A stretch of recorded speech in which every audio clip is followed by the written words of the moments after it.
Sabendo pode fazer casamento de baixo, também fica bonito, né? Iluminado, né? Fica bonito a benção, né? Vai ficar muito bacana, vai ficar uma benção.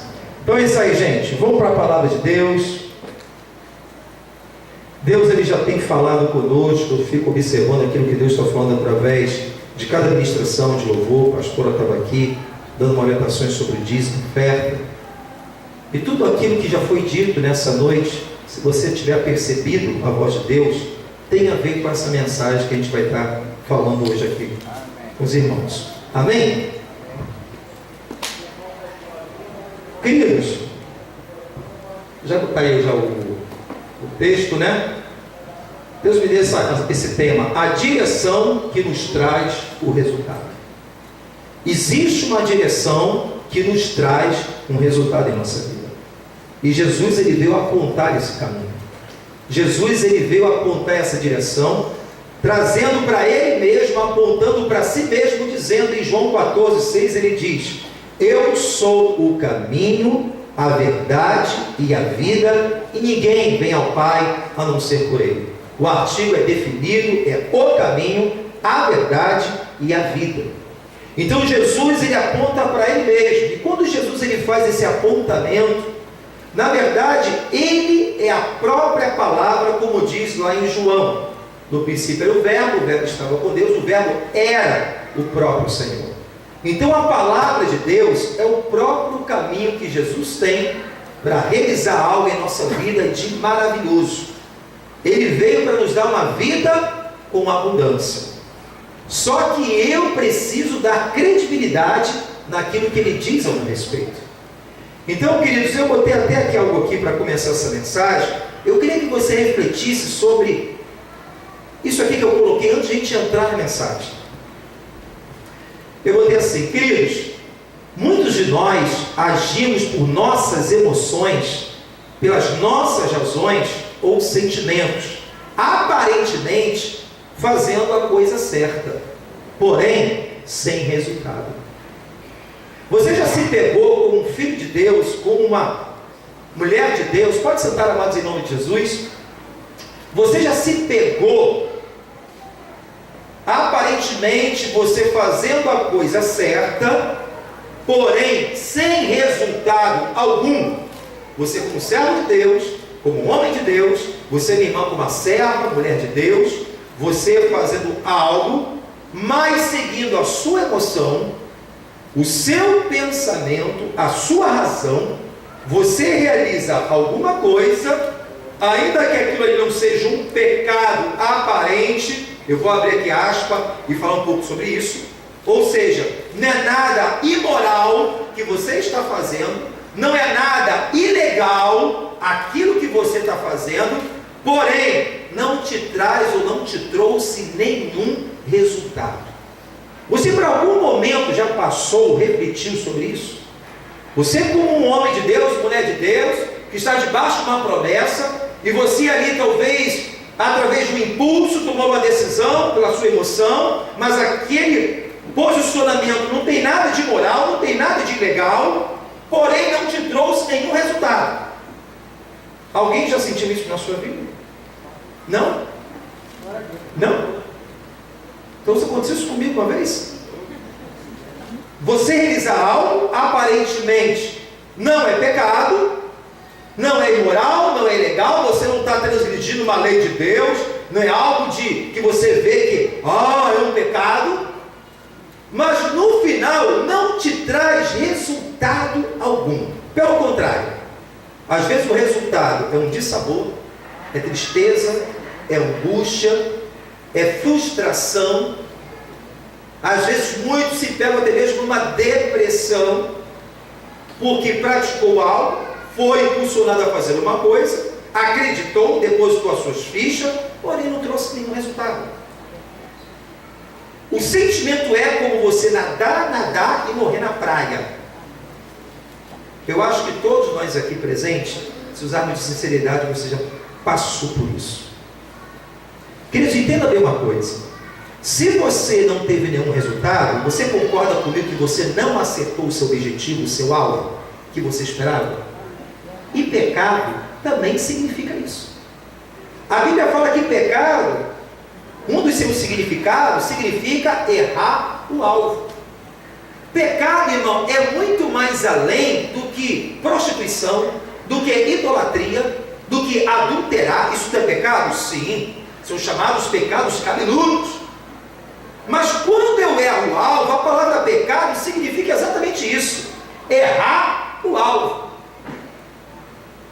Se Deus é o meu orientador, o meu Senhor, Deus não quer que você viva uma vida inteira, uma vida sem resultado.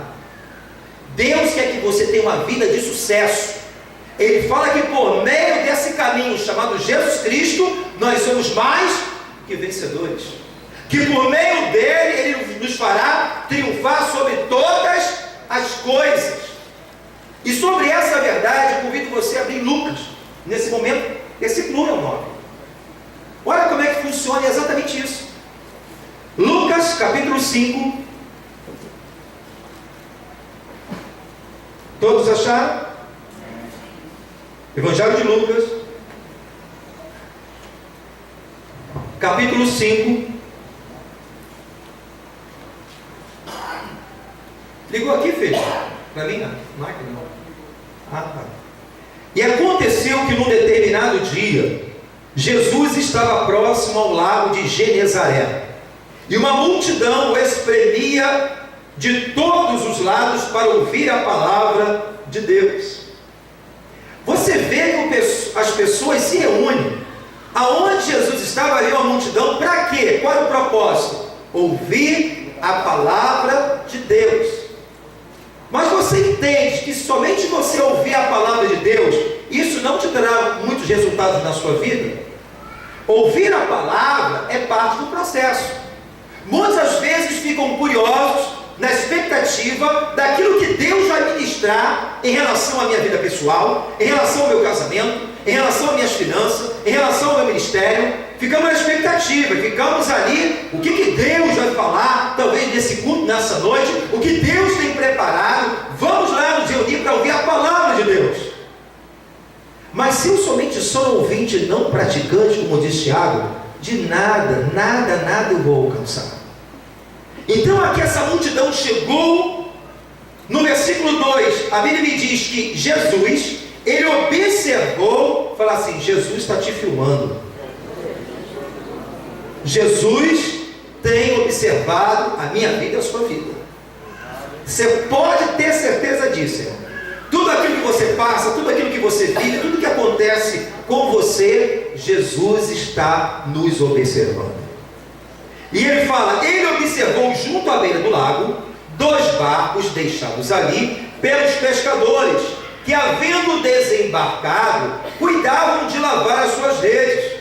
Ou seja, qual foi a cena? O que Jesus observou? Quando ele chega desse lado de Genezaré, uma grande multidão o apertava, queria ouvir a sua palavra. Ele chega naquela localidade, ele olha para o mar, ele vê 2 barcos, sendo que um é de Simão Pedro. Ele olha aquela situação e observa que os pescadores estavam ali lavando a sua rede. Voltaram de uma noite, de uma pescaria, mas nada apanharam coisa alguma. E naquele momento Jesus observa, nota talvez a frustração, a decepção de cada pescador, voltando para o raso, voltando para as margens. E ali naquele momento ele chega para pregar a palavra, ele observa aquela situação, guarda aquele negócio dentro dele, ele pede a Pedro para entrar no seu barco. Fala comigo assim: Jesus pediu para entrar no barco de Pedro. Tinha 2 barcos. Deus me mostrou uma coisa aqui: foi no barco de Pedro que ele escolheu. Pedro, afasta um pouco da margem. E ali ele começa a pregar a palavra de Deus. Quando Jesus ele começa a pregar a mensagem, após a mensagem aqui no versículo aqui 3, veja comigo, vamos aqui no 2 para você pegar tudo direitinho. Ele observou junto à beira do lago 2 barcos deixados ali pelos pescadores, que, havendo desembarcado, cuidavam de lavar as suas redes. As redes antigamente, não é essa rede hoje que a tecnologia nos ajudou. Não é uma tarrafa dessa que a gente vê, não é aquela rede de arrastão de nylon, né? Ainda que é o material mais leve, ainda é pesada. Que fará naquele tempo? As redes eram feitas de pano. Então, quando você recolhia essa rede, se tinha um trabalho terrível de tirar todas as impurezas, lavar, enrolar e guardar para a próxima pesca. Havia uma necessidade de outros homens ajudar, tamanho trabalho que dava. E nesse momento eles estavam recolhendo as redes. Pescaram a noite toda, nada se pegou, nada aconteceu. E então, versículo 3 diz: entrou num dos barcos que pertencia a Simão, e lhe solicitou que afastasse um pouco da praia, assentando-se no barco e ensinava o povo. Assim que acabou de ministrar, dirigiu-se a Simão e aos demais e lhe pediu: ide para onde as águas são mais profundas e lançai as vossas redes para a pesca. Olha para mim. Jesus, ele acaba de pregar. No meio daquela multidão estavam indo os pescadores, ouvindo a mensagem, frustrado, decepcionado, em realizar alguma coisa que não lhe trouxe resultado. E talvez você aqui nessa semana, nesse mês, tem feito coisas que aparentemente não é um erro, mas por um impulso, por uma emoção. Isso aqui vai dar certo. Você creu naquela situação e nada aconteceu e não te trouxe nenhum resultado satisfatório. Foi o que aconteceu exatamente o quê? Com Pedro. Decepcionado, Jesus primeiro prega a palavra. Fala para o teu irmão: Jesus tem te visto. Ele prega a palavra, por quê? Porque para agir fé em você, a Bíblia fala que a fé vem pelo ouvir e ouvir a palavra de Deus. Você não está aqui perdendo tempo, você está crescendo na graça e no conhecimento do nosso Senhor e Salvador Jesus Cristo. Você está sendo alimentado pela palavra de Deus, você está sendo revestido da unção do Espírito Santo. Aleluia! Meu querido, entenda a mesma coisa. Quando eu venho para um culto, quando eu leio palavra, quando oro, a gente não faz isso para ficar bonitinho para Jesus. Eu não faço isso para ficar bonitinho, talvez, com o meu pastor, presidente Manuel. Olha, se eu não for no culto ali, o pastor vai sentir minha falta. Com certeza, o pastor deveria cuidar das ovelhas, trazer para perto. Mas quando a gente medita na palavra, seja em casa, tem uma vida com Deus, isso não é para ficar bonitinho com Jesus na fita. Isso aí é porque eu entendo que sem essa fonte eu morro, que sem o alimento da palavra eu não sobrevivo, que sem a água da vida eu vou perecer um dia, vou fracassar e morrer, que eu preciso dele como ar que respiro, eu preciso da presença do Espírito, porque ele é o meu respirar. Leia a palavra não para que dê 3, 4 capítulos e tenho que ler, não, eu leio a palavra porque preciso de Deus, ele é minha fonte inesgotável, que sem ele nada sou. Viu no culto para abastecer a minha vida, para mim vencer o pecado, para mim vencer o diabo, para mim conquistar, para ter a direção dele e ser um bem-aventurado na presença do Senhor. Tem nada a ver com religiosidade, irmão. Quantos entendem isso? Então servir a Deus, a oração não pode ser um jugo, tem que ser um privilégio para mim e para você. O véu foi rasgado, eu tenho acesso a 24 horas, no momento ali eu posso clamar, pedir, buscar, encontrar no meu Deus. Eu tenho que enxergar as coisas assim, porque esse é o certo. Não uma vida de jugo, nem uma vida de religiosidade, porque isso a gente não chega a lugar nenhum. Então nesse momento Jesus ele produz primeiro a palavra. A palavra é enviada, e quando ele envia uma palavra, fala para o seu irmão, ele espera uma posição sua. O alimento para você ter fé foi a palavra. Ter fé ou não é responsabilidade nossa, ele já deu os elementos. Quando você medita, quando você ouve a palavra no culto, quando você busca numa escola bíblica, você está em comunhão no seu devocional com Deus, quando ele libera uma palavra, ele espera que você venha tomar uma posição sobre essa revelação que está indo sobre a sua vida. Não adianta apertar Jesus, Jesus faz por mim, Jesus faz assim assado, Jesus olha aí. Não adianta apertar Jesus, Jesus dá a palavra, você ouve a palavra, agora você pratique a palavra. Quando estou entendendo, diga glória a Deus. Não adianta apertar, adianta crer e obedecer. Aqui então, nesse momento aqui, num dos barcos que pertencia a Simão, após a palavra, olha que ele libera para Simão. Acabou de ministrar, dirigiu-se a Simão e aos demais, e lhe pediu. Detalhe, ele dirigiu primeiro a Simão. Ele não diz aqui o nome dos pescadores. Simão era aquele que tinha intimidade, era conhecido dele, era servo, era discípulo. Ele espera que você venha dar crédito, porque através de você, como servo e uma serva de Deus, você pode abençoar outros em nome de Jesus. Ele escolheu o barco certo. Eu vou entrar nesse barco aqui, porque esse aqui espero que após a palavra, ele é um seguidor meu, ele é um discípulo. Por que ele não entrou de outro? Mas ele entrou no barco de Simão. E eu quero dizer uma coisa essa noite a vocês, amados irmãos, Igreja Batista Nova Jerusalém. Jesus, ele pediu para entrar no teu barco.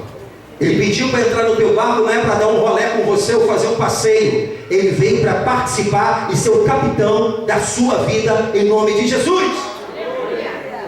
E nesse momento ele fala: Simão, se afaste do raso, vai para o profundo. Aquele resultado que ele teve por ser baseado na sua emoção, no seu impulso, ficou frustrado. Pedro não estava fazendo nada demais, ele é pescador nato, conhecia o mar como ninguém, estava confiando numa habilidade profissional, estava confiando na sua emoção, no seu coração. Ele fez, mas nada trouxe resultado. Aleluia. A minha emoção é um lugar raso, mas Jesus está falando: vem para as profundezas, vai para o profundo, Pedro, porque lá eu vou te abençoar. Saia desse raso, Pedro, em dizer que eu sinto, o que penso, o que eu acho. Entra no mais profundo, porque rios de água viva vão fluir do teu homem interior, e você vai ser cheio do meu espírito, vai ter a direção, porque é um desejo abençoar a sua vida e demais irmãos que estão ao seu lado. Posicionamento, profundeza. De vez em quando eu saio para pescar. Está com meu filho, a gente sai aqui, a gente sai ali, vai, né? Eu não me arrisco muito lá não. Então no lugar mais raso, peixe é pequeno, mas nas profundezas tem os peixes grandes. Profundidade é onde existem as maiores riquezas. Se você entrar numa mina, não sei quantos mil quilômetros debaixo da profundeza da terra, você encontra as grandes pedras preciosas. No petróleo, hoje é extraído no nosso país, é retirado das profundezas do mar. Se você não está satisfeito com o resultado, talvez a sua base tenha sido a sua empolgação, o seu impulso humano, Jesus te convida hoje para a profundidade, porque Ele tem uma palavra revelada para você. E Jesus, ao liberar aquela palavra, disse assim, assim que acabou de ministrar, dirigiu a Simão e ao demais e lhe pediu: ide para onde as águas são mais profundas e lançais as vossas redes para a pesca. Aí a Bíblia me diz aqui no versículo 5: e ao que lhe replicou Simão, Pedro replicou. O que é replicar? Replicar? Qual a palavra mais fácil isso para trazer entendimento do povo? Replicar. Aí eu botei aqui: replicar é você contestar, é você negar uma afirmação. Meu irmão, Jesus sabe o que fala ou não? Deus sabe o que fala na sua vida ou não? Você sabe mais do que Ele? Quantos entendem isso? Coloca isso na prática. Às vezes Deus fala conosco, queremos nos justificar, queremos replicar, queremos contestar, negar uma afirmação. Não, Deus, eu não posso fazer isso. Sai do raso, irmão. Pastor, o senhor falou que no início do culto ali, Deus já estava falando já. Exemplo, dízimo. Minha vida não melhora. Qual é a palavra que Deus fala sobre o dízimo?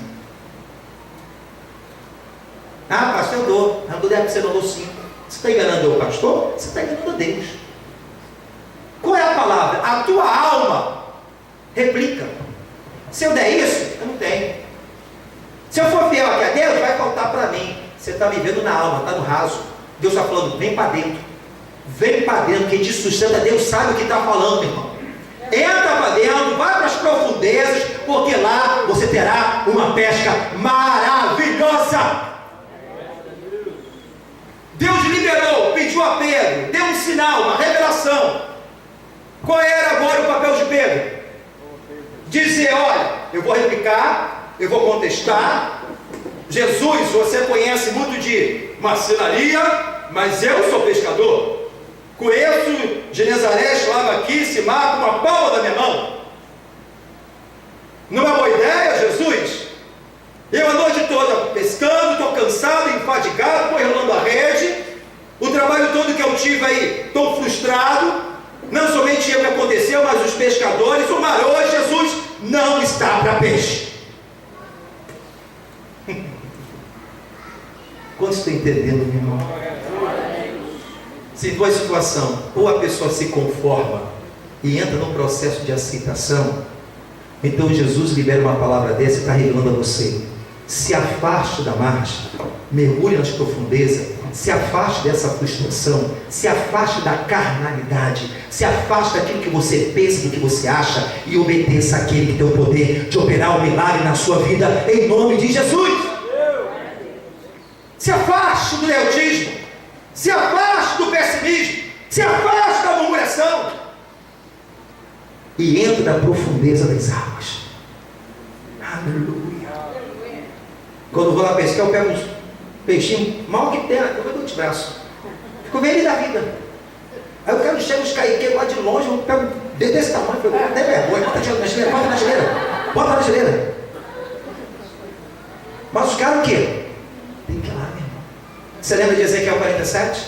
Ezequiel, sai da margem, sai dessas águas. Sabe por quê, irmão? Às vezes a gente fala que confia em Deus, mas sempre a gente está falando bem debaixo da manga. Você está seguro, está na margem. Opa, se for Deus, confia em Deus, confia nada. Você está no controle. Ah, se falhar aqui, eu já tenho o plano B aqui. Quando Jesus fala, vai para a profundeza, é um lugar que você não sente as tuas pernas tocar no chão. É você viver na dependência do Espírito. Ele falou, eu não entendo nada.